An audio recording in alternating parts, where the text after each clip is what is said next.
So here is a different question that involves exponential equations, except this question is indirect. It's asking for something completely different rather than just finding what the exponent is. So for what values of k does the equation 9 to the power of x squared equals 27 to the power of x plus k have no real solutions?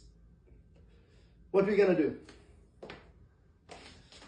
We're going to have the same approach as we usually do. So I'm going to change the 9 to 3 to the power of 2, and you still have the x squared outside, equals, and I'm going to make that a base of 3 as well. 27 is 3 cubed, and we're going to have x plus k. Now, at this stage, I could cancel the bases since they are the same. So we have 2x squared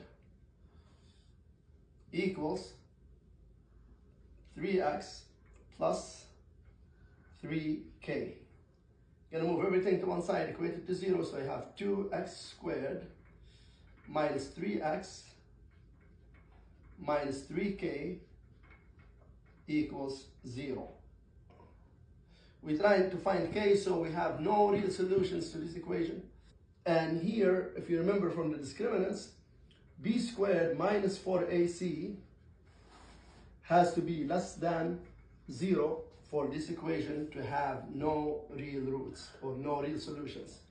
Now, b is negative 3, so it's going to be negative 3 squared minus 4 times a, which is 2, times c, which is negative 3k, because that's a, b, and all of this is c, has to be less than 0.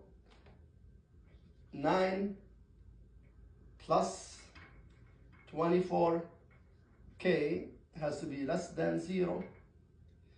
24k has to be less than, move the 9 to the other side, becomes negative 9. Divide both sides by 24.